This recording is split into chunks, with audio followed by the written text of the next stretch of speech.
Hello friends, it's an honor once again to welcome you back to Rick's Garage. Today I have kind of a silly little video for you, one of my quick videos. What I wanted to show you and what you're looking at is the battery in my truck. I've got the terminals disconnected and I'm fixing to clean them. It's always a good idea once in a while to clean your terminals, make sure you've got a good connection.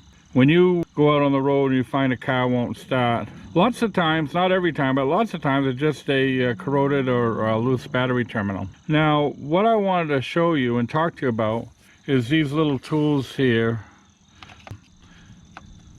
You've all seen these probably. They've been around for many, many years. The first time I had one in my hand was in the 1970s. And what they're used for is cleaning battery terminals. Now, when these first came out back in the day, when I started working on cars, the battery terminals were all pretty much the same size. But you'll notice in modern cars, the positive terminal is much bigger than the negative terminal. I'm not sure why they do that. I think it's just a safety thing to make sure you don't hook them up wrong. I imagine in today's electronics in the modern vehicles, if you hook them up wrong, you could probably damage something. So you all know the principle under which these works. You take and you put it over the terminal and you turn it, and it does a nice job of cleaning your terminal.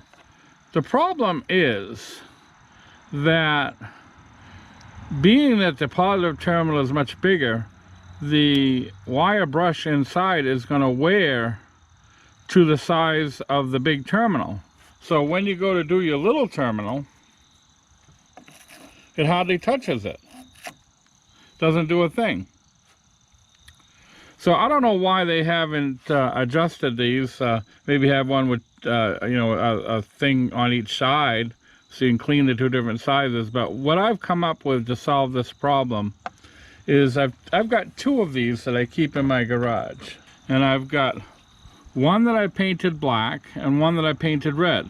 Well, the red one is the one that I use for my positive terminals, and the black one is the one that I use for my negative terminals. So now this one stays perfectly sized for your negative terminals, and this one opens up for your positive terminals. So I know it's kind of a silly idea, but it's something I do in my garage. I keep two of them, one for negative and one for positive, and I put a little black paint on the negative one and a little red paint on the positive one so I don't get them mixed up. And it's a good way to keep your battery terminals clean, and you don't have to fuss with one being oversized and trying to get the terminal to clean up. So that's all I've got. It's kind of a dumb video, I suppose, but I want to thank you for watching anyway. To your left, I'm going to post two videos. If you find one or the other of interest, by all means feel free to click on them. And to your right will be a picture of my trusty German Shepherd and the avatar. Feel free to click on that if you wish to subscribe. So thanks for watching, and we hope to see you again really, really soon.